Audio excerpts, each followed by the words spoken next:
वो दीवार गिर खिड़की घड़ी की जानिब देखकर बोलता बाहर निकल गया। मैम बुशरा ने उसके ऊपर कंबल दुरुस्त किया और सूप बनाने चली गई। वैसे भी सर्दियों में इसकी ज़्यादा ज़रूरत होती है। ये शतरंज का खेल तुमने शुरू किया, सफ़ेद मोहरे हथिया कर चाल चाल में पहल तुमने की। अब इंतज़ार करो मेरी चाल का। तुम्हारा वज़ीर मारना होगा, मिन्हाज-ए-ज़हाक तुम्हारा ज़मीर जगाने को। ये एक खूबसूरत और वेल फर्निश्ड होटल का कमरा था, जहाँ वो कद आदम शीशे की खिड़की खोले, उसके किनारे पर हाथ रखे। नारंगी सूरज की नरम-गरम शुआएँ अपनी कुशादा कुंदनी रंगत की पेशानी पर महसूस कर रहा था। उसकी ये खुद कलामी में कही गई बातें इन शुआओं में जज़्ब होने लगी थीं। सामने का मंज़र बहुत हसीन था, सरसब्ज़ व शादाब दरख्त, फूल, इस बाग के माली को दाद देने का दिल चाहता था। उसने एक हाथ यूं ही दीवार पर टिकाए, दूसरे से सेल फोन निकाला। एक खबर शाया करनी है। कल रात एक कार ब्रेक फेल होने की वजह से हजारों फुट की ऊंचाई से खाई में गिर गई। कार में मौजूद खातून इस अफसोसनाक हादसे में दम तोड़ गई। आज जो खबर को मन घड़त छपवा रहा था, कल हकीकत का रूप धार लेने वाली थी। वो एक रोज़ बाद वापस आया था। कमरे में मौजूद बलूचिस्तान की टीम की रिपोर्ट मुकम्मल कर रहा था, जो उसे जिक्स को भिजवानी थी। दिमाग एक दो नुक्तों पर सोच कर पक चुका था, जब वो कॉफ़ी का शदाई बाहर चला आया। मगर यहाँ आते ही उसका सारा मूड कैप्टन नीलम की बात ने गर्क कर दिया। वो खुले कुशादा किचन में 4 कुर्सियों वाले प्लास्टिक के चेयर सेट में से एक कुर्सी घसीटे बैठी थी। हाथ में हल्दी मले मिले का गरम मग था, जिसके ठंडे होने के इंतज़ार में वो कॉफ़ी बनाती मैम बुशरा से महवी गुफ्तगू थी। हुँ, आपके टाइगर सर का तो बस ना चले कि हमें सचमुच मार दें। कभी किसी तरह हमारे मरने की खबर एमाज तक पहुँचाते हैं, तो कभी किसी तरह अगर हमने मिनहाज को सच बता दिया ना, तो वो आपके टाइगर सर को ही खाई से नीचे फेंक देगा। वो बोल रही थी जब टाइगर एक ही जिस्म में उस तक पहुँचा। चूँकि उसकी दरवाज़े की जानिब पुश्त थी, तो वो उसे देख ना सकी। उसकी कुर्सी वो अपनी जानिब घुमाकर उसे ठोड़ी से पकड़ चुका था। दुनिया उसे एमाज के नाम से जानती है, मिन्हाज ए ज़हाक। शेर के सीने पर हाथ रखकर वो दिल निकाल लेता है। तुम तो उसकी एक सख्त नज़र की मार हो। जिस लम्हे उसे तुम्हारी हकीकत मालूम हुई, वही लम्हा तुम्हारी मौत का होगा। टाइगर ने एक झटके से उसकी ठोड़ी को छोड़ा। अगर मरूंगा मैं तो बचोगी तुम भी नहीं, माइंड इट। उसकी चेयर को एक ठोकर रसीद करता वो निकल गया था। नीलम ने मेज़ पकड़कर खुद को गिरने से बचाया था। वो तो अखबार में अपनी मौत की खबर पढ़कर मजाक में मैम बुशरा के साथ लगी थी, वरना ऐसी बात वो उनके सामने क्यों करती। मगर टाइगर ने उसके चेहरे पर मजाक के तासुरात नहीं देखे थे, सिर्फ जुमले सुने थे। मैं बुशरा अभी तक शेल्फ से लगी हैरान खड़ी थी। जिल्लत और अहानत के तहत नीलम का चेहरा सुर्ख हो चुका था, आंखें बरसने के करीब थी। मग से छलका दूध उसके हाथ की जल्द में जलन पैदा कर गया था। कैप्टन नीलम, मैं बुशरा ने उसके कंधे पर हाथ रखा, मगर वो उनका हाथ झटक कर एक झटके से उठी। उसका रुख मेजराज के रूम की तरफ था। उसी वक्त सामने से अनस आया था। उसे जारहाना अंदाज में नीलम को टाइगर के कमरे में घुसते देखकर मैं बुशरा से आंखों के इशारे से पूछा था कि क्या माजरा है। ठक की आवाज से दरवाजा खुला तो कमरे के बीच में खड़ा गुस्सा कंट्रोल करते आस ने होनहार नजरों से शोला ज्वाला बनी नीलम को देखा। हम उसकी एक सख्त नजर की मार है। गुस्से की ज्यादती से उसका लहजा कपकपा रहा था, होंठ भी उसका बस नहीं चल रहा था कि हर शय को आग लगा दे। आप अपने आप को बहुत काबिल समझते हैं, बड़े तुरमहान हैं, आपके सिवा कोई कुछ नहीं कर सकता। किस चीज़ का गुरूर है आपको? कौन से सुराग के पर लगे हैं आपको? उसने मेजर राज को नीचे से लेकर ऊपर तक जलती नज़रों से देखा। उसकी आवाज़ बहुत ऊँची थी। उसे लगा था कि 2-4 जान की कुर्बानी देने पर मेजर राज के दिल में उसके लिए कोई नरम गोशा पैदा हुआ होगा। या फिर यूँ सोच लिया जाए कि जंगल की रात में उसकी हमदर्दी को वो सर पर ले गई थी। आवाज़ नीची रखें, मैं आपकी बदतमीज़ी हरगिज़ बर्दाश्त नहीं करूँगा। वो भी जवाबन धाड़ा। अनस ने दरवाज़े की जानिब जाना चाहा तो मैम बुशरा ने रोक दिया। नहीं रखेंगे हम अपनी आवाज़ नीची, सुना आपने? आपके हुक्म के पाबंद नहीं हैं हम। वो उँगली उठाए हद दर्जे बदतमीज़ी से मुखातिब थी। हो तुम पाबंद हो और तुमने खुद अपने आप को पाबंद किया है, वरना मैंने तो कहा था दफ़ा हो जाओ, मत सवार हो मेरे सर पर। उसने भी लिहाज नहीं किया। हकीकतन उसका दिल चाह रहा था उसे दो लगाए। कब मेजर रास ने किसी लड़की की इतनी बदतमीजी बर्दाश्त की थी। आप हमारी मोहब्बत के लायक ही नहीं हैं। आप जैसा बेहिस खुदगर्ज पत्थर दिल इंसान हमारे नरम जज्बात की कदर ही नहीं कर सकता। हम सिर्फ आपका नाम चाहते हैं, आपका साथ, इससे ज्यादा क्या मांगा है आपसे। हमने बारहा आपसे कहा, खुद को जलील करते रहे, आपके सामने गिड़गिड़ाते रहे, मगर वो उसके कॉलर को पकड़कर चीख रही थी, रो भी रही थी। अनस और मैम बुशरा मुंह पर हाथ रखे अपनी हैरत को दबा रहे थे। दोनों एक दूसरे से नजरें चुराने लगे। उन्होंने कहा, ऐसी दीवानगी, ऐसी बेबाकी, ऐसी अजीब मोहब्बत देखी थी। उन्हें वो सचमुच एबनॉर्मल लग रही थी। मेजर रात से एक झटके से अपनी शर्ट उसके शिकंजे से छुड़ाई। मैंने कहा था आपसे ये सो कॉल्ड घटिया मोहब्बत करने को, गिड़गिड़ाने को। आपको ये बात समझ ही नहीं आती कि मुझे आपसे नफरत महसूस होती है। बस सिर्फ नफरत। आप जैसी लड़की को मैं अपनी ज़िंदगी का एक लम्हा भी ना दूँ, उम्र भर का साथ तो दूर की बात है। और आपकी ये बेशर्मी, मुझे आपसे घिन आने लगती है। उसके लहजे में हकारत ही हकारत थी। उसके मुंह से निकलते शोलों ने नीलम के गुस्से को भी मात दे दी थी। उसे जलाकर भस्म कर डाला था। वो चंद पल साकित उसकी आंखों में अपने लिए नफरत, बेगानगी, हकारत देखती रही, फिर जिस आंधी तूफान की तरह आई थी चली गई।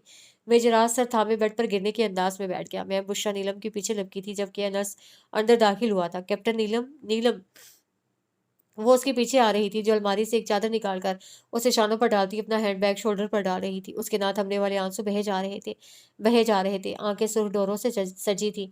चेहरे पर जमाने भर के दुख नजर आ रहे थे। बुखार अब भी मुकम्मल ना उतरा था। ना उसके जख्म भरे थे। असिस्टेंट डायरेक्टर बुशरा को उस पर बेइंतहा तरस आया। कैप्टन नीलम, मेरी बात सुने। वो उसके पास आई, जो अलमारी जोर से बंद करती उनसे नजरें मिलाए बगैर बाहर निकल चुकी थी। मैं बुशरा मेजर राज के रूम की तरफ भागी। सर, कैप्टन नीलम गुस्से में जा रही हैं। प्लीज रोके उन्हें। वो अजहद परेशान थी। जा लेने दी उसे। वो धाड़ा। अनस बाहर की जानिब बढ़ गया। आप दोनों में से कोई एक तो झुक जाए, सारा मिशन एक बार फिर तबाह हो जाएगा। हम सब की मेहनत बर्बाद होगी। आप क्या जवाब देंगे अपने बाबा को? मैं बुशरा ने उसकी दुखती रग पर हाथ रखा। चंद पल इसी तरह सर झुकाए, लाल भभूका चेहरे और तने नकूश के साथ वो बैठा रहा, फिर उठकर बाहर आ गया, जहां लाउंज में अनस सर पकड़े बैठा था। कहाँ गई है वो? टाइगर ने पूछा। अनस ने सर उठाकर बस शिकायती नजरों से उसे देखा। हर कोई मुझ पर चढ़ता है, सबको मैं ही जहर लगता हूँ। वो बुड़बुड़ाता हुआ बाहर निकला। राहदारी के आखिर में वो मेन गेट खोलती नजर आ गई। मेजर रास दौड़कर उस तक पहुंचा। इससे पहले कि वो बाहर निकलती, उसे बाजू से पकड़कर अंदर घसीटते दरवाजा लॉक किया। इतने से लम्हे में वो 10 बार अपने बाजू पर जमे उसके हाथ को काट चुकी थी। बहुत मुश्किलों से उससे दरवाजे पर लगे डिजिटल लॉक का कोड मिलाया था। हम बता रहे हैं, हम आपको जान से मार देंगे, छोड़े हमें। वो चिल्लाते हुए उसकी गर्दन खुरच चुकी थी। 3-4 नोचने के लंबे लंबे निशान उसकी साफ शफाफ गर्दन पर दाग डाल चुके थे। टांगों का भी भरपूर इस्तेमाल कर रही थी कि टाइगर से संभालना मुश्किल हो गया। और अभी वो कह रहा था कि वो मिनहाज की एक सख्त नजर की मार है। उसे बहुत मुश्किलों से खींचते वो अंदर लाउंज के दरवाजे में दाखिल हुआ था। उसका हैंडबैग बाहर ही गिर चुका था। चादर ढलक ढलक कर बाजुओं में झूल गई थी। मेजर आस ने उसकी दोनों कलाइयां जकड़े उसे दरवाजे से लगा रखा था। वो गुस्से से उसे टांगे मार रही थी, और वो अपने बचाव को कभी दाएं टांग उठाता, उसके वार जाया करता, कभी बाईं। कुछ बुखार और कुछ कमर के जख्म ने उसे मजीद लड़ने से बाज रखा। जब मेजर रास ने उसे थकते महसूस किया तो गहरी सांस लेते छोड़ दिया। वो उसे दूर धक्का देती अनस और मैं बुशरा की जानिब देखे बगैर ही अपने कमरे में भाग गई। अंदर दाखिल होते ही उसे चादर दूर उछाली और बेड पर औंधे मुंह गिरकर रोने लगी। मेजर रास के गुस्से में कहे गए लफ्ज उसे अपनी मोहब्बत की तौहीन लगे थे। उसे नीलम अबरार से घिन आती है। वो उसके साथ एक लम्हा भी नहीं गुजारना चाहता था। हम अपनी ये इंसल्ट नहीं भूलेंगे मेजरास। हमने कहा था कि नीलम अबरार जलील वालों में से नहीं, जलील करने वालों में से है। आपने हमारी मोहब्बत देखी है, अब आप हमारी जिद देखेंगे। आप देखेंगे नीलम अबरार क्या क्या कर सकती है। उसके अंदर का जाने कौन सा लावा पक रहा था, मगर उसका अंदाज, उसका चेहरा बता रहा था कि उसके अंदर की खुद सर नीलम ने सर उठा लिया है। उसने हमेशा तवज्जो समेटी, मोहब्बतें अपने दामन में भरी, हर किसी को अपना असीर देखा, हमेशा अपनी तारीफ सुनी। मेजरास की नापसंदीदगी, उसकी नफरत, नीलम ने फैसला कर लिया था वो इस मरकत को तोड़ कर रहेगी। उसके अंदर सुराख करके उस नफरत की वजह जानेगी। अगर दर्द मोहब्बत से ना इंसान ना आशना होता, ना कुछ मरने का गम होता, ना जीने का मजा होता। कमरे में सुबह की रोशनी दस्तक देती दरीचों से झांकने को बेताब थी, मगर उनकी राह में हायल दबीज गहरे रंग के पर्दे उन्हें उजाला करने से रोक रहे थे। कमरे में हर शय टूटी बिखरी पड़ी थी। बहुत से शोपीस, क्रिस्टल के गुलदान, शीशे, बेड की चादर नीचे हर चीज तहस नहस हुई पड़ी थी। अगर वो मर गई तो मैं पूरी दुनिया में आग लगा दूंगा। सुन रहे हो तुम लोग? सब कुछ जला दूंगा, सब कुछ खत्म कर दूंगा, जान से मार दूंगा तुम सबको। वह पागलों की तरह पेट के बल धरा हो- अ, धरी हुई मुठियां भेजे चीख रहा था। उसके चेहरे की एक एक नस वाजी हो रही थी। सफेद चेहरा लाल हुआ था। भूरी आंखों में वहशत ही वहशत थी। एक बार फिर उसने नीलम की मौत पर मातम किया था, और खूब मातम किया था, खूब चिल्लाया था, बहुत सी चीजें तोड़ डाली थी। इन 2 दिन में उसने 10 कत्ल किए थे। तीसरे दिन वो अपने एक मीटिंग रूम में मौजूद था, जिसमें पीटर का पीए, जो एक दिन स्टे करने के बाद जा चुका था, फिर हाजिर हो चुका था। मिनहाज ने उसे एक एक्सरे करती नजर से देखकर हाथ के इशारे से मीटिंग रूम से जाने का कह दिया था। वो परेशान नजरों से पीटर को देखने लगा, जिसने आंखों ही आंखों में यही इशारा किया था। वैसे भी पीए को जिस काम के लिए भेजा गया था वो हो चुका था। रिकॉर्डर्स और कैमरे वो मीटिंग रूम में पहले ही कर चुका था। Tiger P2 speaking. हाँ बोलो। शाम वाली मीटिंग सुबह में रखी गई है, मगर मैं अपना काम रात में ही पीटर से मुलाकात के बहाने कर चुका था। डिवाइस एक्टिव कर चुका हूँ, मैं कोड सेंड करता हूँ, उसे तफसील बताई। अभी कहाँ हो तुम? टाइगर ने पूछा। बस में जवाब आया। कैप्टन नीलम की चीजें लेकर घर पहुंचो, उसे राब्ता मुनक़ता कर दिया। मिनहाज, शाम में तुम्हारी फ्लाइट है, तुम्हें इंडिया जाना है। शाकिर ने मीटिंग के आखिर में ये जुमले कहे तो मेजर आस, assistant director Bushra, agent Anas और कैप्टन नीलम सब ने एक दूसरे के चेहरे देखे। ठक ठक की आवाज पर अनस उठकर बाहर गया। जब वो वापस आया तो उसके साथ कैप्टन हमजा था। पीटर का दोस्त आ गया। अनस ने मजाक उड़ाया। अल्लाह ना करे उस अजीब सी लटकती मखलूक से कभी मेरी दोस्ती हो। कैप्टन हमजा ने कंधे पर रखा बैग उतार कर कैप्टन नीलम के पास सोफे पर रखा और खुद सिंगल सोफे पर बैठ गया। अनस सोफे के हैंड सपोर्ट पर बेतकल्लुफ से बैठा था। यार पानी तो पिलाओ। कैप्टन हमजा ने झुंझलाते हुए उसे धक्का दिया। क्या है जल कुकड़े, क्यों बने हो? अनस गिरते गिरते बचा था। अजीब मखलूक है ये पाकिस्तानी लड़कियां भी। बस में मेरे आगे बैठी लड़की को मेरा बैग लग गया। बाजी ने शोर मचा दिया। इतना बोला बहन, बैग था लेकिन नहीं, वो बैग को मेरा हाथ साबित करने पर तुली हुई थी। कैप्टन हमजा की दुख भरी दास्तान पर वो सब मुस्कुराए। अलबत्ता अनस जरूरत से ज्यादा हंस रहा था। मतलब आज कैप्टन हमजा पिट कर आए हैं। अपनी बात पर अनस ने खुद ही कहका लगाया। बहुत हंसाया आपने, एक और चुटकुला प्लीज। अजीब मखलूक को तुम भी। कैप्टन हमजा ने उसे बेइज्जत करना चाहा था मगर जो बेइज्जती महसूस कर ले वो अनस कहाँ। सब अजीब मखलूक हैं, एक आप ही हसीन मखलूक हैं, दो नाक और एक आंख वाले। अनस की बात पर कैप्टन हमजा ने उसे ऐसे देखा जैसे कह रहा हो, बेटा बुखार बुखार तो नहीं चढ़ गया? मेरा लैपटॉप सेल फोन सब लाए हैं ना? उसने कैप्टन हमजा का बैग खोलते पूछा। जी। वो मुस्कुरा कर उसे देखता बोला। उसके मुस्कुराने पर वो सब कह के लगाने लगे, यहाँ तक कि मेजर आस जैसा बंदा भी हंस रहा था। नीलम की खिलखिलाहट ऐसे थी जैसे झरना बह रहा हो। अनस तो दोहरा हुआ जा रहा था। लाफिंग गैस का असर तो नहीं हो गया? कैप्टन हमजा ने कंफ्यूज होते पूछा। नीलम, क्या हो गया भाई? नीलम ने आगे बढ़कर उसकी लटकती विग खींच ली जो उसे एक बुजुर्ग का रूप चढ़ाने को लगाई थी। सर पर रुमाल लपेटा तो उसको उतारते ही शायद वो भी उतर गई थी। ये तो जोक हो गया, वो खुद हंस रहा था। उफ, हमारा तो पेट दर्द करने लग गया। क्या क्या बनते रहते हैं आप लोग। वो अपनी हंसी पर काबू पाकर बोली। हम तो कुछ भी नहीं, कभी आप टाइगर को मेकअप में देख लें, दिल आ जाएगा आपका। कैप्टन हमजा हंसते हुए बोला। उसके बरक्स वो सब संजीदगी से अपनी अपनी जगह पहलू बदल कर रह गए थे। मेजर आस और कैप्टन नीलम में आज तक बात बंद थी। अजीब मखलूक हैं आप। सब मैं चुप होता हूँ आप लोग हंसने लग जाते हैं, मैं हंसता हूँ आप सब चुप हो जाते हैं। कैप्टन हमजा बुरा मानते बोला। किसी ने बाबा जी बनना हो तो टाइगर जैसा बने। अनस ने माहौल की गंभीरता कम करने को बात बदली। कैप्टन नीलम, टाइगर ने आपसे पहला जुमला क्या कहा था पहली मुलाकात में, याद करें? अनस ने उसे घसीटा। पता नहीं, वो टालने लगी। ओहो, याद तो करें। अनस बजिद था। Any problem? ये थे मेजर आस के अल्फाज जब हमारी उनसे पहली टक्कर हुई थी। उसके बोलने पर अनस ने नफी में सर हिलाया।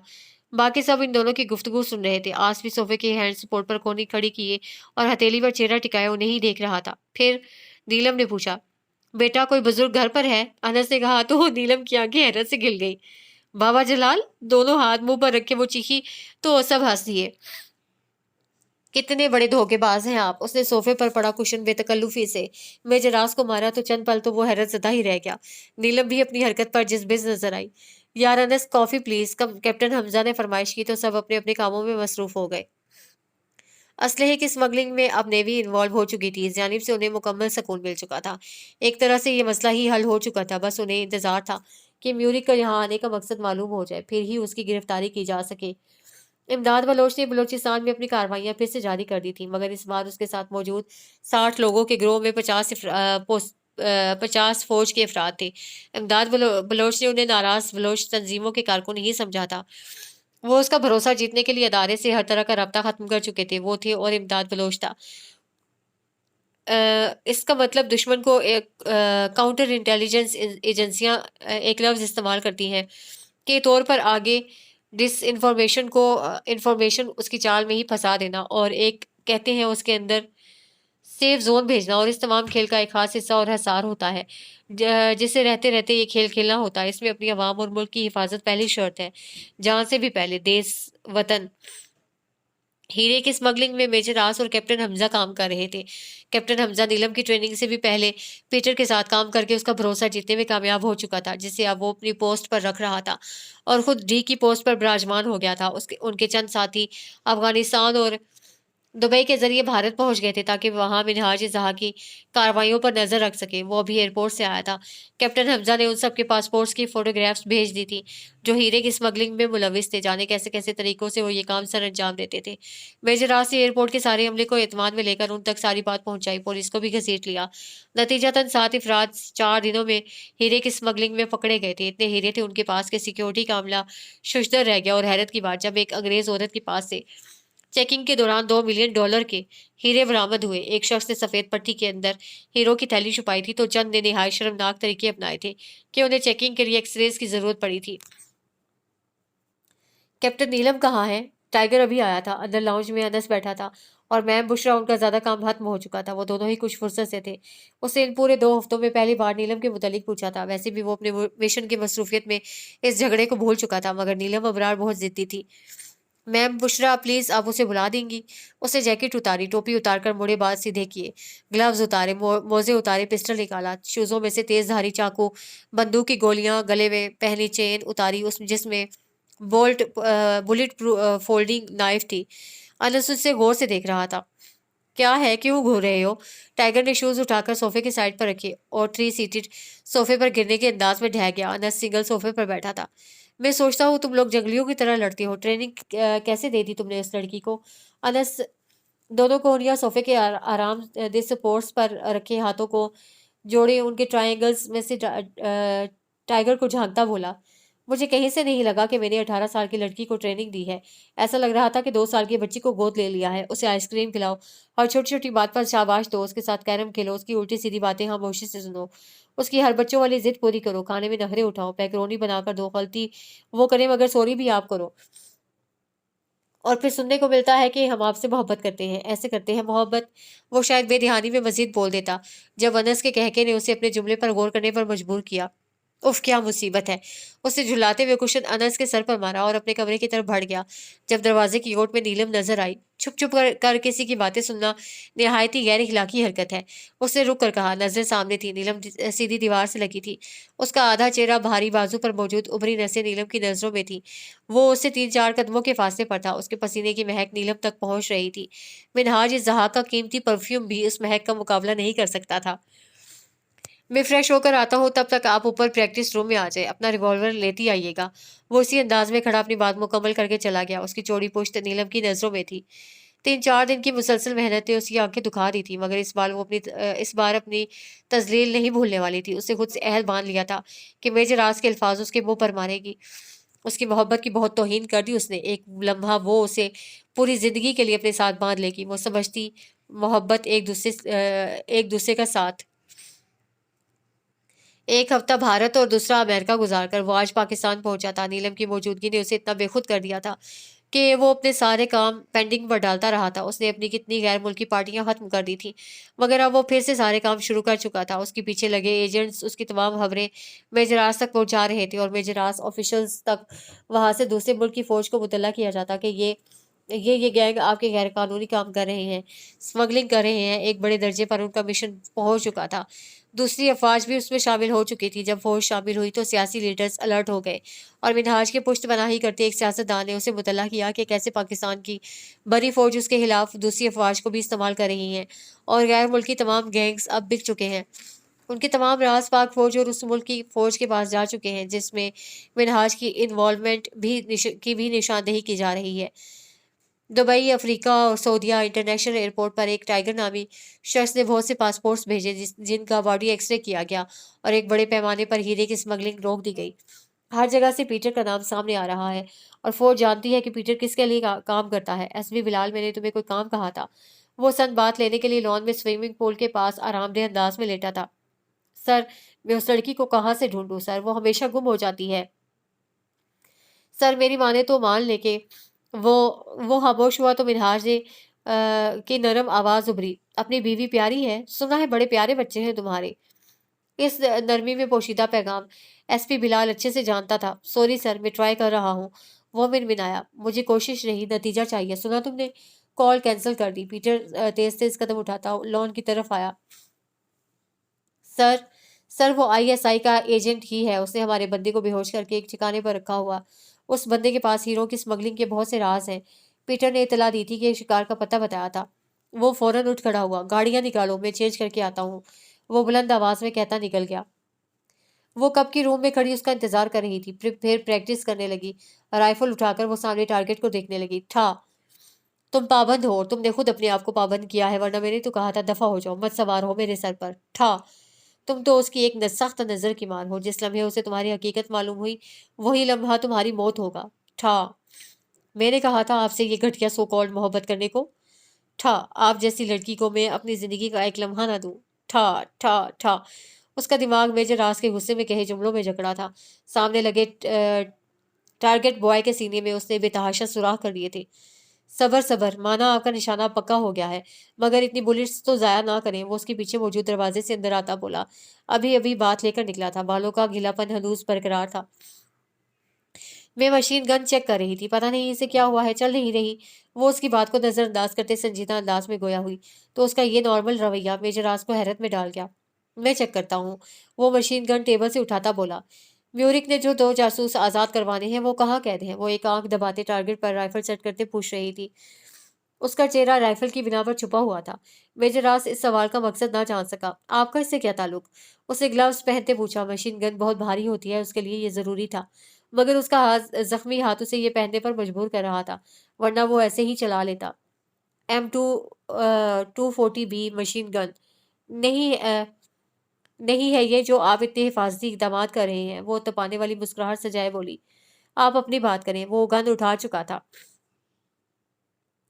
मुझे ये समझ नहीं आ रहा कि हम दूसरी एजेंसियों के लोगों को गिरफ्तार क्यों किए रखे हैं।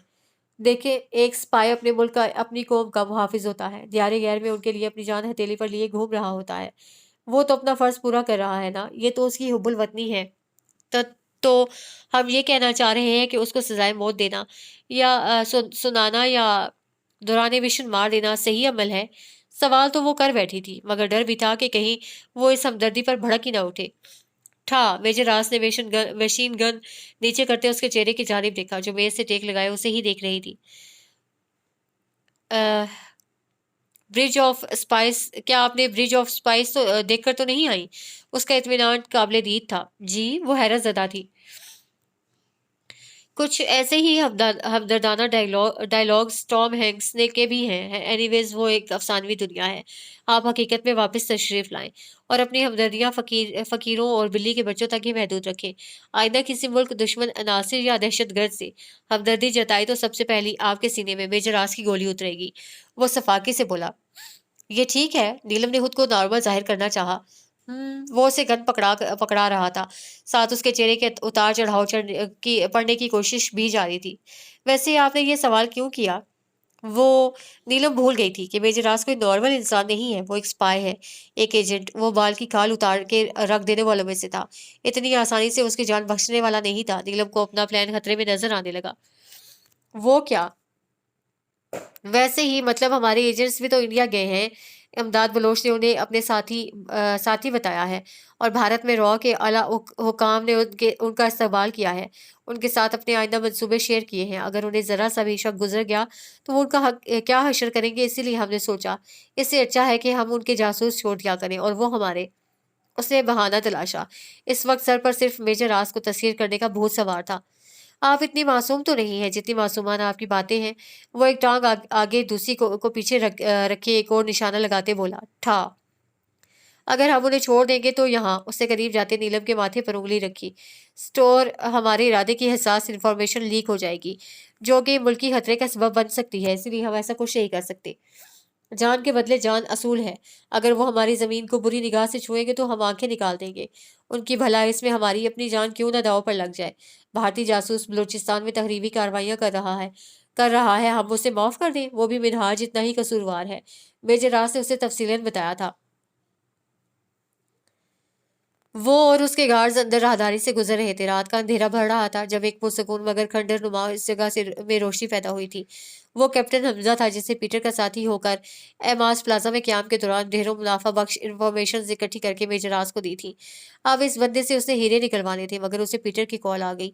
तभी वो उसे यहीं फेंक कर चला गया था। उसे मालूम था कि जो इंजेक्शन उसे लगा है वो 12 घंटे से पहले होश में नहीं आएगा। सर, पीटर ने सर के इशारे से उसे अंदर अंदर जाने का कहा, तो वो तेजी से दरवाजे को ठोकर मारता अंदर घुसा। कैप्टन हमजा ने उससे भी बरकरफ्तारी से फायर किया, मगर अंधेरी की वजह से जाया गया। उसके गार्ड से कैप्टन हमजा को चारों तरफ से घेर लिया था। उसका पिस्टल छीन लिया। कैप्टन हमजा ने एक गार्ड से बाजू आजाद करते टूटी कुर्सी उसे मारी, दूसरे को भी मारने लगा था। जब इत्मीनान से खड़े मिनहाज इजहाक ने गहरी सांस ली। I am sorry my dear enemy. ठा ठा ठा। उफ! उसने अपने रिवॉल्वर का मैगज़ीन खाली करके अपने गार्ड से राइफ़ल लेकर कैप्टन हमज़ा के जिस्म का रेशा-रेशा कर डाला। गार्ड्स टॉर्च जलाए खड़े थे। उन सब की रोशनी में सुर्ख खून और दहशतनाक लग रहा था। कैप्टन हमज़ा की शर्ट, उसका चेहरा, उसका पूरा धड़ रंग चुका था। उसने इतनी एहतियात की थी, कितनी बसें बदल-बदल कर, चादर से ढाँप कर खुद को आया था। मगर आज शहादत उसके नसीब में थी। वो ज़मीन पर किसी उधड़े हुए कपड़े के गुड्डे की तरह पड़ा हुआ था। जब मिनहाज ने उसके खून से उंगलियां रंगते सीमेंट के ठंडे फर्श पर बैठकर कुछ फासले पर वही अल्फाज लिखे, एम आस। वो जिस आंधी तूफान की तरह क्यामत लेकर आए थे, अपना बंदा लेकर जा चुके थे। धप धप की आवाज इन बोसीदा पुरानी इमारतों के सीनों से टकरा रही थी। इन इमारतों से ज्यादा वहशतनाक वो शख्स था जिसने इतनी बेरहमी सफाकी से एक वतन के रखवाले हक के राही को शहीद कर दिया था। उसकी माँ अब हर दस्तक पर उसका इंतजार करेगी, और जब जब वो दरवाज़ा खोलेगी और सामने खाली सड़क पाएगी, तब उसके दिल से, उसके सीने से आह निकलेगी। एक हूक निकलेगी, और सिर्फ उस एक माँ की नहीं, हज़ारों की आहें ली थी उसने। अल्लाह ताला ने उसकी रस्सी ढीली छोड़ रखी थी। वो खुदा बन बैठा था। उसका दिल होता तो ज़रूर इस जुल्म पर कँपकँपा जाता या मर जाता। कैप्टन हमजा की पॉकेट में मौजूद वायरलेस मुसलसल वाइब्रेट कर रहा था। मेजर आसफ भी लाइल्म था कि ये कोड अब जिंदगी भर नहीं कोई इस्तेमाल कर सकेगा। ए राहे हक के शहीदों, वफा की तस्वीरों, तुम्हें वतन की हवाएं सलाम कहती हैं। ए राहे हक के शहीदों, लगाने आग जो आए थे आशियाने को, वो शोले अपने लहू से बुझा लिए तुमने। बचा लिया है यतीमी से कितने फूलों को, सुहाग कितनी बहारों के रख लिए तुमने। तुम्हें चमन की फिजाएं सलाम कहती हैं। ए राहे हक के शहीदों, चले जो होगे शहादत का जाम पी कर तुम, रसूल पाक ने बाहों में लिए ले लिया होगा। अली तुम्हारी शुजात पे झूमते होंगे। हुसैन पाक ने इरशाद ये किया होगा। तुम्हें खुदा की रज़ाएं सलाम कहती हैं। ए राहे हक के शहीदों। ठीक है, फिर एसपी बिलाल, आप ये इत्तला मिनहाज को दे दें। टाइगर ने फ़ोन बंद कर दिया। पता नहीं ये कैप्टन हमजा कहाँ रह गया है। मुझे परेशानी हो रही है। अनस, तुम उसकी लोकेशन चेक करो। वो कोड पर कोई रिप्लाई नहीं आ रहा। वो सोफे पर बैठा लैपटॉप के साथ बहुत सी डिवाइस लगाए अंदर बैठे अनस से बोला, हाँ वही देख रहा हूँ, और मिल भी गई है, और लोकेशन भी कुछ ढंग की नहीं है। अनस ने कहा, चलो। मेजर राज से अपनी जैकेट उठाई और पिस्टल, दूसरी ज़रूरी चीज़ें लेता लेता रेडी हो गया। जबकि नीलम अपनी प्रैक्टिस में लगी थी। उसे कल से फिर मिनहाज का सामना करना था। टाइगर, हो सकता है ये मिनहाज की कोई चाल हो, या पीटर ने कैप्टन हमजा को आपके खिलाफ इस्तेमाल करना चाहा हो। उन्हें पता चल गया है कि स्मगलिंग के तमाम गैंग्स की इंफॉर्मेशन आपने दी है। वो आपका सुराग लगाने को कर रहे हैं। ये सब नीलम ने उसे रोकना चाहा, तो मेजर राज से जबड़े भेजते एक कड़ी नज़र उस पर डाल ली और पूरी कुव्वत से ग्लास डोर बंद करता चला गया। कैप्टन नीलम, जो खुद जहरीले सांप के करीब चली गई, जिसने बम लगी कार में सफ़र किया, आज वो खौफजदा थी तो इस जाने वाले शख्स के लिए जो उसे कभी नहीं समझ सकता था, क्योंकि वो उसे नहीं समझती थी। लोग अपने किए को कवर करते हैं, और वो अपना नाम छोड़ जाता था। आज पूरे 1 साल 3 माह बाद उन्होंने सीमेंट के फर्श पर खून से लिखे वही हर्फ देखे थे, एम आज। मिनहाज जहाक सिर्फ अपनी ताकत का इस्तेमाल करता था, ताकत और रुपए के नशे में अंधा अंधा। उसे नहीं मालूम था कि बुराई के इस मैदान में जिस पिलर्स के जरिए वो खड़ा था, आहिस्ता आहिस्ता वो सब गिर रहे थे। अब वो अगर अकल का इस्तेमाल करता तो ठहर जाता और देखता यहाँ कौन आता है, मगर नहीं, उसने अपना काम किया और अपना नाम छोड़ दिया। उसे इन वक्ती सहारों पर बहुत यकीन था जो कल आईएसआई ने एक झटके में ढेर कर देने थे। वो आधे से ज्यादा काम कर चुके थे।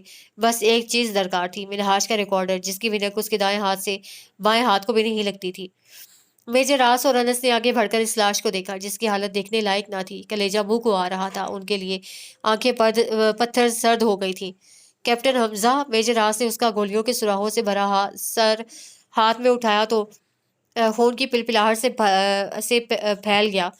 कैप्टन हमजा, वो चीखा, यार अजीब मखलूक है तू।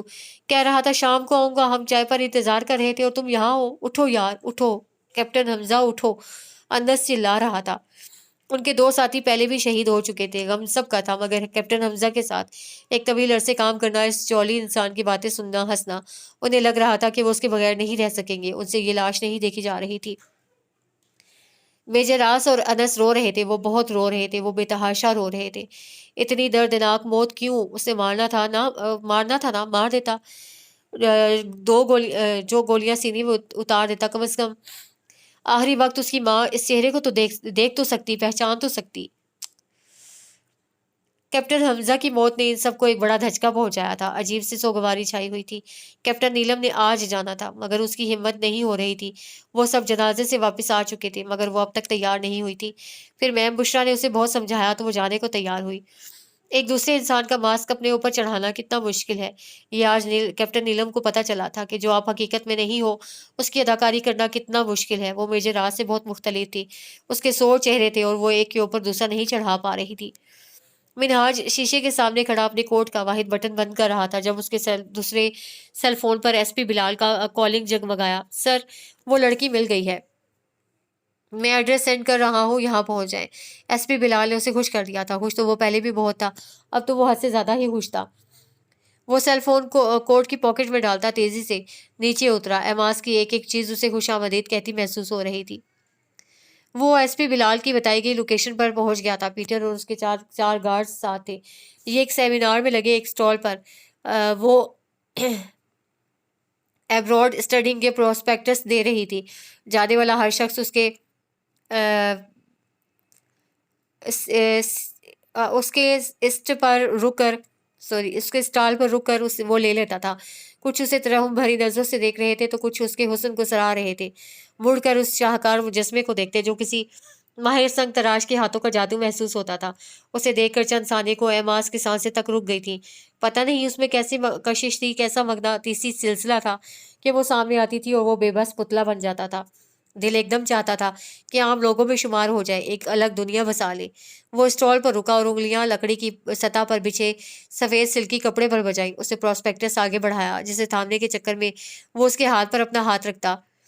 अपना मखसूस गंभीर और जानलेवा अंदाज में गोया हुआ, हेलो मलिका। कैप्टन हमजा के हादसे के बाद उसे इस शख्स से दुनिया में सबसे ज्यादा नफरत महसूस हो रही थी। तुम उसे खौफजदा पथराई नजरों से आसपास देखा। काश तुम मुझे देख सकती कि आज मैं तुम्हें देखकर कितना खुश हूँ। वो सरगोशियों में बोल रहा था। नीलम ने अपना हाथ खींचा। प्रोस्पेक्टस मेज पर गिर गया। प्लीज एक बार मेरी बात सुन लो, प्लीज मलिका। उसे खौफजदा देखकर वो लजाजत भरे अंदाज में बोला।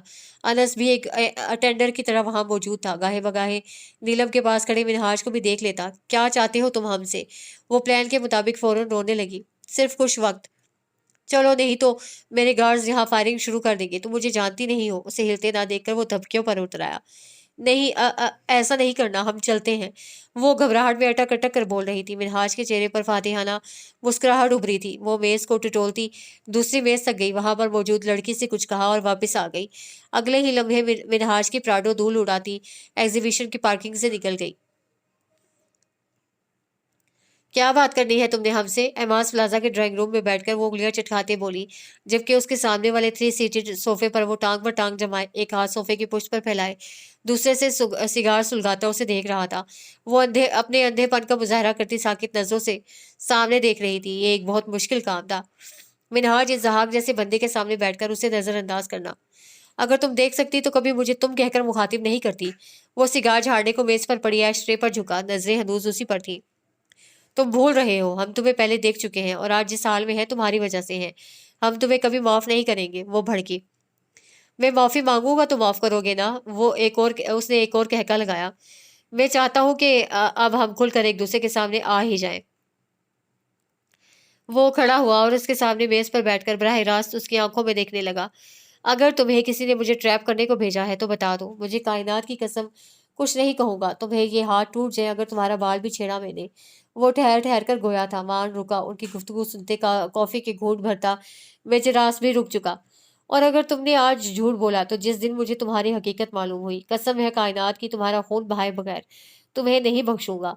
धोखा देने वालों का खून बहाना कर्ज है मुझ पर, और मिनहाज इजहा कर्ज नहीं रखता नीलम अबरार। उसके लहजे में चट्टानों की सी सख्ती दर आई थी। सर्द भूरी निगाहें अपने हर बात के सच होने का हलफ उठा रही थी। पहली बात, हमें यहाँ किसी ने नहीं भेजा, बल्कि तुम खुद लाए हो। पहले भी तुम ही लाए थे। दूसरी बात, नीलम अबरार की इजाजत के बगैर इस दुनिया का कोई शख्स उसका बाल भी नहीं छेड़ सकता।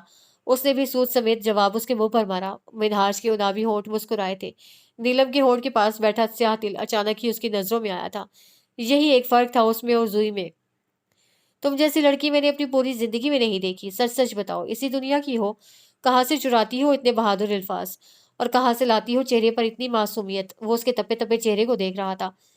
फजूल बोलते हो तुम, बहुत ज्यादा फजूल, वो फुंकारी।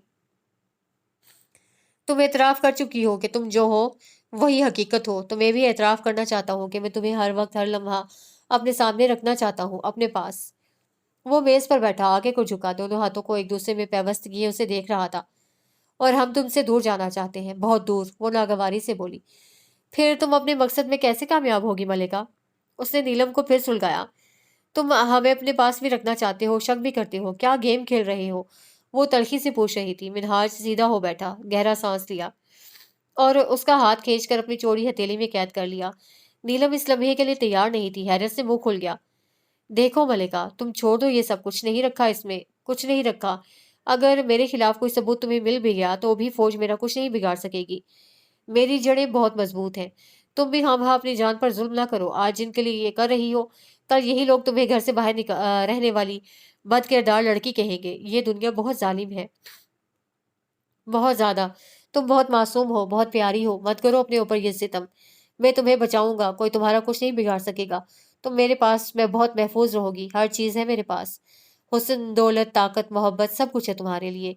वो उसे अपने जुमलों के हिसार में बांध रहा था, उसे गद्दारी पर उकसा रहा था, लालच दे रहा था। सब कुछ तो था उसके पास, दौलत, हुस्न, ताकत, मोहब्बत, फिर भी सामने बैठी लड़की उसे मरूम नहीं हो रही थी।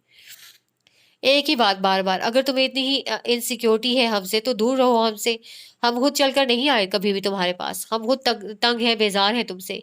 इतने ही खतरे हैं तो फासले पर रहो, हमारी राह में मत आया करो। वो उसकी गिरफ्त से अपना हाथ निकालती खड़ी होकर चिल्लाई। तुमसे दूर ही तो नहीं रह सकता, नहीं रह सकता तुमसे दूर। यही बात तुम्हें समझ नहीं आ रही। मुझे अपना कैदी बनाकर बोल रही हो हमारी राह में मत आए। उसने नीलम को कांधों से पकड़कर झिंझोर डाला। मत खेलो मेरे साथ ये खेल, मैं तुम्हें मार दूंगा। मैं बहुत वहशी हूँ, धोखा बर्दाश्त नहीं होता मुझसे। मेरी बात समझो मलिका। देखो, उसने नीलम का चेहरा थाम लिया। वो अब भी उसकी जानिब नहीं देख रही थी। मुझे गौर से सुनो, मैं तुमसे कह रहा हूँ, सच बता दो, कायनात की कसम, इस दुनिया में मेरी सबसे अजीज हस्ती की कसम खा रहा हूँ। तुम्हें जाने दूंगा, हल्की सी खराश भी नहीं डालूंगा। वो उसे जज्बाती अंदाज में ट्रैप कर रहा था, मगर मुकाबिल भी कैप्टन नीलम अबरार थी, जिसने तय कर लिया था कि मैदान में उतरी है तो मैदान मार कर ही जाएगी। हम जा रहे हैं, तुम अपने रास्ते रहो, हम अपने। वो उसके हाथ झटकती, सोफे टिटोलती मुड़ने लगी जब मिनहाज उसकी राह में हाजिर हो गया। 1 महीना तुम यहाँ रहोगी। अगर यहाँ कोई गड़बड़ ना हुई और मुझे यकीन हो गया तुम वो नहीं हो जो मैं समझ रहा हूँ, तो मैं तुम्हें जाने दूंगा। इस 1 महीने में मैं तुम्हें कोई नुकसान नहीं पहुंचाऊंगा। उसने फैसला सुनाया। हम यहाँ नहीं रहेंगे। तुम हमें जो समझते हो समझते रहो। वो धाड़ी, तुम यही रहोगी। उसे गोया बात ही खत्म कर दी। इसमें ही कैप्टन नीलम का फायदा था कि वो मजीद बहस न करती। इतनी बहस उसे सच्चा साबित करने को बहुत थी। कैप्टन नीलम, आपका काम अब सिर्फ मिनहाज की लाइब्रेरी और लैपटॉप का रिकॉर्ड हासिल करना है, बस। बलूचिस्तान का मिशन भी मुकम्मल हो जाएगा 1-2 महीने में। हमारे सारे एजेंट्स रॉ के ऑफिशियल्स का भरोसा जीत चुके हैं। उन्होंने इमदाद बलोच को सारी गलत इन्फॉर्मेशन दी है, जिसकी बिना पर वो यहाँ हर काम उल्टा कर रहा है। कल रात भी मैंने उस पर हमला करके उसे जख्मी कर दिया, और इमदाद बलोच की तमाम इन्फॉर्मेशन हमारे एजेंट रॉ को गलत बताते हैं, जिसकी बिना पर वो इमदाद बलोच से बहुत नाराज नजर आ रहे हैं। और इमदाद बलोच अब इतना लाचार और अकेला हो चुका है कि उसका इंडिया वापस जाना नामुमकिन हो गया है। जल्द ही मैं उसे गिरफ्तार कर लूंगा। बस एजेंट आकाश को उसके जरिए बाहर निकलवाना है। आज 3 दिन बाद उनका राब्ता हो रहा था। वो उसे सारे सूरत हाल बता रहा था। और म्यूरिक? कैप्टन नीलम ने पूछा। हीरो की स्मगलिंग के सारे गैंग पकड़े जा चुके हैं जो रहते हैं, वो रिकॉर्ड में एडवांस समेत शामिल हो चुके हैं। अब रह गया तो म्यूरिक और पीटर। म्यूरिक को इसलिए गिरफ्तार नहीं कर रहे कि उसका असल प्लान पता लग सके, और पीटर को मिनहाज के साथ ही पकड़ेंगे। उसने बताया। आप सबने तो अपने अपने हिस्से का काम खत्म कर लिया। उसके लहजे में मायूसी थी। सिर्फ वही थी जिस पर उनके मिशन की आखिरी कड़ी लगी, जहां आकर चेन बंद होनी थी, और वही अब तक सुस्त थी। मगर यह भी हकीकत थी कि सबसे खतरनाक दुश्मन से सबसे नाजुक कारकुन का सामना हुआ था। आपने ब्लैक स्टार की लाइब्रेरी तक रसाई हासिल करनी है। उसका लाइब्रेरी का डाटा चाहिए सारा, उसके लैपटॉप और पर्सनल सेल फोन का भी, और ये काम सिर्फ आप कर सकती हैं, कैप्टन नीलम उससे समझाया। हमें वो डाटा हर हाल में चाहिए। आपका बस यही काम है। म्यूरी के लिए मैं किसी नए बंदे को इस्तेमाल करता हूँ, उसको आप छोड़ दें। बस मिनहाज की लाइब्रेरी तक पहुंच जाएं। डाटा तो हम हासिल कर ही लेंगे मेजर आस, मगर इस डाटा को हमसे हासिल करने के लिए आपको एड़ियां रगड़नी पड़ेंगी। अपनी मोहब्बत की, अपने जज्बों की तौहीन हम नहीं भूलेंगे। उसके दिमाग में एक बार फिर मेजर आस के अल्फाज घूमने लगे। उसका नफरत व हकारत से पुर चेहरे ने आज भी नीलम को तकलीफ में मुब्तला कर दिया था। हेलो आकाश, मैं लकी, मुझे तुमसे मिलना है। एजेंट आकाश उठा और अपने रूम का दरवाजा खोलकर आसपास देखने लगा, फिर वापस आया। तुमने मुझसे राब्ता क्यों क्यों किया है? उसे झुंझलाते हुए पूछा। तुम्हें मना भी किया था कि तुम अपने मिशन पर हो, और मैं अपने, फिर भी वो गुस्सा हो रहा था। यार मेरी बात तो सुन लो, इमदाद बलोच ने फूली सांसों के माबैन कहते दरख्वास्त की। जल्दी बोलो, उसने एहसान किया। मुझे इंडिया वापस जाना है, वो बहुत मुश्किलों से बोल रहा था। तो मैं क्या करूं? सबका लहजा हनूस बरकरार था। मेरी मदद करो मम, मेरे सारे बंदे भारत जा चुके हैं। मेरी रिहाइशगाह पर हमला हुआ हो गया है। मैं बहुत जख्मी हालत में एक वीरान जगह पर पड़ा पानी को तरस रहा हूँ। नाराज बलोच तंजीमें फौज गिरफ्तार कर चुकी है। रॉ कह रही है कि मेरे भेजे बंदे को एक एक करके गायब हो चुके हैं, और भेजी गई कोई इन्फॉर्मेशन उन बंदों ने हेडक्वार्टर तक नहीं पहुंचाई, जबकि चंद आला हुकाम की मेजें साफ कर चुके हैं। हमारे इदारे की चंद हसास इंफॉर्मेशन रखने वाली फाइल्स गुम हो चुकी हैं, गायब कर दी गई हैं। मेरी गलती की सजा में मुझसे हर राब्ता कता कर दिया है। तुम ही मेरी यहाँ से निकलने में मदद करो। शाकिर भी गायब हो चुका था। मुझे लगता है वो आईएसआई के हाथ चढ़ चुका है। उसने ठहर ठहर कर लंबी लंबी सांस लेकर बात मुकम्मल की थी। अगर ये सब हुआ है तो तुमने मुझसे राब्ता करके मुझे भी खतरे में डाल दिया है। मैं कल आता हूँ, फिर मिलकर हेडक्वार्टर से मदद मांगते हैं। एजेंट आकाश ने उसे तसल्ली दी। सर, एजेंट आकाश का और इमदाद बलोच, जो खुद को लकी कह रहा था, का राब्ता हो चुका है। कल मिलने का प्लान है। मेजर आज के मंसूबे के तहत वो लोग आपस में राब्ता करने वाले थे, और उन्होंने कर भी लिया था। मेजर आज को कामयाबी साफ नजर आ रही थी। सर्दी भर चुकी थी, नया साल चढ़ चढ़ चुका था। मिनहाज ने उसका सामान हॉस्टल से मंगवा लिया था। वो अभी शॉल लपेटे एमास प्लाजा के लॉन में आतिशदान के आगे बैठी थी। आतिशदान उसे एक गार्ड ने जला कर दिया था। आग की तपिश उसके चेहरे पर पड़ रही थी। रात के अंधेरे में आतिश की नारंगी शुआएं उसके चेहरे की हुस्न में इजाफे का सबब थी। टेल बोनी उसकी कमर पर झूल रही थी। वो बहुत दूर प्लाजा के दाहिने दरवाजे से टेक लगाए, हाथ में सिगार लिए, एक हाथ पैंट की पॉकेट में डाले खड़ा उसे देख रहा था। वो चलता हुआ आगे बढ़ने लगा और दूसरे पत्थर पर बैठ गया। नीलम उसकी मौजूदगी महसूस करती कुड़ कर रह गई। सितम तो ये था कि वो मेजर राज की तरह अपनी नागवारी जाहिर नहीं कर सकती थी, वरना उसका बस चलता उस शख्स के चेहरे पर थूक देती, बीच चौराहे पर उल्टा लटका देती, और हर उस शख्स को बुलाती जिसके अजीज उसकी दरिंदगी का निशाना बने, और कहती कि इसे संग मार मार कर हलाक करो। हर पत्थर से कहती कि इतनी जोर से इस पर बरसो कि इसे तुम एक पहाड़ जितने महसूस हो। इतनी खामोश क्यों रहती हो तुम? मेरा दिल चाहता है तुम्हारी आवाज़ सुनने को, तुमसे बातें करने को। वो अपने शूज़ की नोक से घास उखाड़ता कुछ डिस्टर्ब नजर आ रहा था। नीलम ने यहाँ आते साथ उससे बातचीत तकरीबन बंद कर रखी थी। तुम मेरे लिए दो लफ्ज़ नहीं बोल सकती? मैं जरा से अपने सेलफोन में मिनहाज की आवाज़ सुनी। वो स्क्रीन पर देखने लगा। तुम्हें याद है, तुम गलती से मेरे गार्ड्स की कार में आकर बैठ गई थी। मैंने तुम्हें अपना कैदी बना लिया था। मुझे अपने कीमती हीरे तुमसे वसूल करने थे, मगर तुम तो मेरा दिल भी लेकर फरार हो गई। मैं एक नुकसान की भरपाई नहीं करवा पाया था कि तुम मेरा सबसे कीमती नुकसान कर गई। वो अब भी खोए हुए लहजे में बोल रहा था। हमने कभी तुम्हारा नुकसान नहीं किया, नुकसान तो तुमने हमारा किया है हमेशा। हमसे हमारी आंखें छीन ली तुमने, सारे अंधेरे और वीरानियां सौंप दी। वो नम लहजे में बोली। कल हम एक आई स्पेशलिस्ट के पास जा रहे हैं, मिनहाज ने कहा। क्यों? वो जिस हुई। तुम्हारी आइस चेक करवाने। वो इत्मीनान से सिगार शोलों की नजर करता उसकी आंखों में देखता बोला। हमने नहीं जाना। वो नफी में सर हिलाने लगी। तुम्हें तुम्हारी आंखों की खूबसूरती, उनका हुस्न वैसे ही वापस दिलाना चाहता हूँ। अब उठो, सर्दी बढ़ रही है। उसने नीलम को बाजुओं से पकड़ कर खड़ा किया तो उसने गुस्से और नफरत से अपना बाजू खींच लिया। मिनहाज ने छोड़कर दोनों हाथ ऊपर उठाए। सॉरी। वो उसकी बात सुनने को रुकी नहीं थी। हाथ उठाकर रास्ते का अंदाजा करती चलने लगी। मिनहाज भी उसके साथ चलने लगा। जब वो अपने रूम में पहुंच गई तो वो वापस आ गया। पीटर, किसी आई स्पेशलिस्ट से अपॉइंटमेंट लो। उसने कमरे में आते पीटर को तलब किया। पीटर खड़ा था और वो कोट उतारकर जहाजी साइज बेड पर फेंकता बोल रहा था। वॉच का फ्लिंक्स सब निकालने लगा। बट क्यों सर? पीटर हैरान हुआ। क्योंकि मैं कह रहा हूँ। वो अपना शब खाबी का लिबास ग्लास वार्डरोब से निकालकर ढक करता बंद कर चुका था। पीटर की मजीद कोई बात सुने बगैर अटैच्ड वॉशरूम में दाखिल हो गया। सर, शाकिर पाकिस्तान से दुबई जा रहा था। वहाँ से उसका इंडिया जाने का इरादा था। मैंने दुबई इंटरनेशनल एयरपोर्ट पर राब्ता किया और वहाँ की पुलिस से मदद तलब की। उन्होंने शाकिर को गिरफ्तार कर लिया है। शाकिर की जो रिपोर्ट मैंने वहाँ भेजी है, उसमें उसका सारा रिकॉर्ड शो करना ज़रूरी था। ये भी कि वो एक जासूस है। अब आपको वहाँ की पुलिस से राब्ता करके मेरी इत्तलात की तस्दीक करनी है, ताकि जल्द से जल्द शाकिर को हमारे हवाले कर दें। उसने आईएसआई के सरबराह के रूबरू बैठते अपना मुद्दा बयान किया। ठीक है, शाकिर कल ही दुबई में हमारी सेंट्रल जेल में ट्रांसफ़र हो जाएगा। तुम इमदाद बलोच और एजेंट आकाश की गिरफ्तारी आज की मुलाकात में ही कर लो। हमारा एक बंदा रॉ के हाथ एजेंट के हाथ चढ़ चुका था। उसे बहुत बुरी तरह तशद्दुद के निशाना बनाया है। टूटी टांग के साथ वो दिल्ली सेंट्रल जेल से फरार करवाया। हमारे दूसरे एजेंट से दुआ करो, वो तीनों कल तक सही सलामत वतन वापस आ जाएं। वो ठंडी सांस भरते हुए बोले। इंशाल्लाह सर, इजाज़त दें, मैं अब चलता हूँ। मेजर राज खड़ा हो गया। वो भी मुसाफे के लिए खड़े हुए। टाइगर, उस लड़की का ख्याल रखना। मिनहाज को शक भी गुजरा तो वो उसके साथ जाने क्या सलूक करे।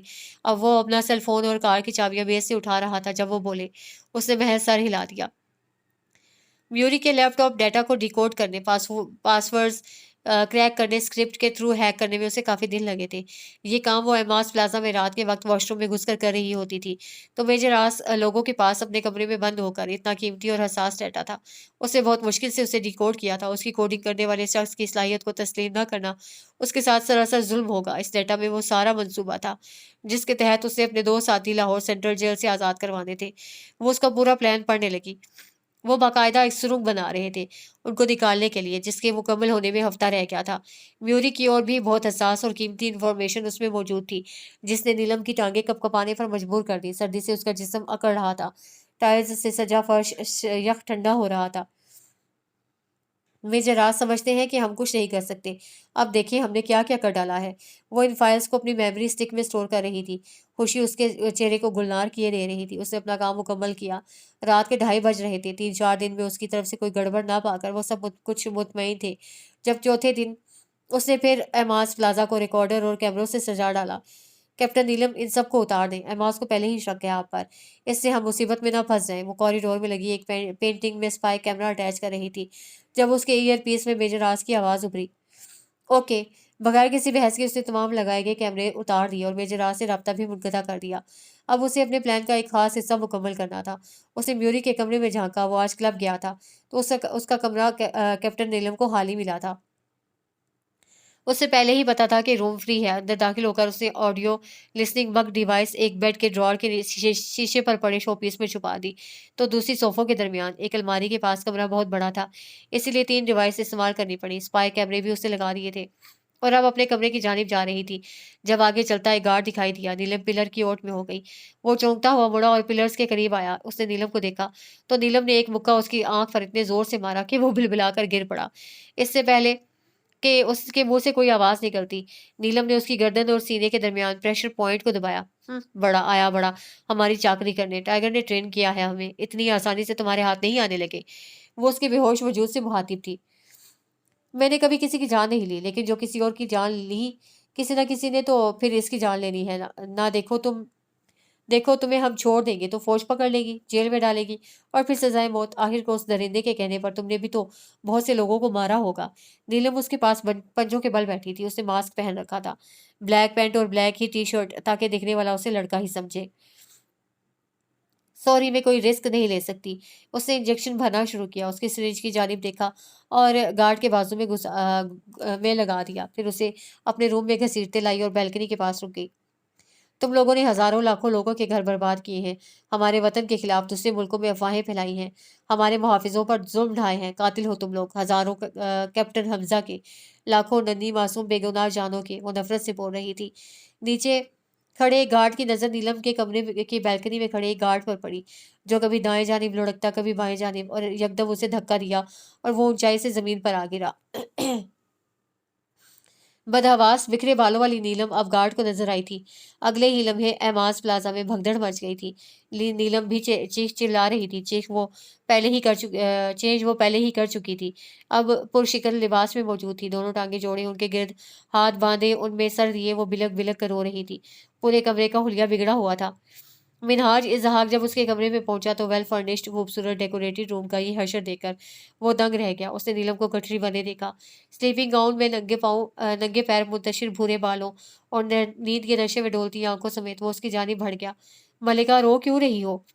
मलिका, उसने नीलम के कंधे पर हाथ रखा तो वो करंट खाकर हथेलियां कालीन पर जमाती पीछे हुई, हरासा नजरों से इधर उधर देखने लगी। जाओ यहाँ से, पास मत आना मेरे, जाओ।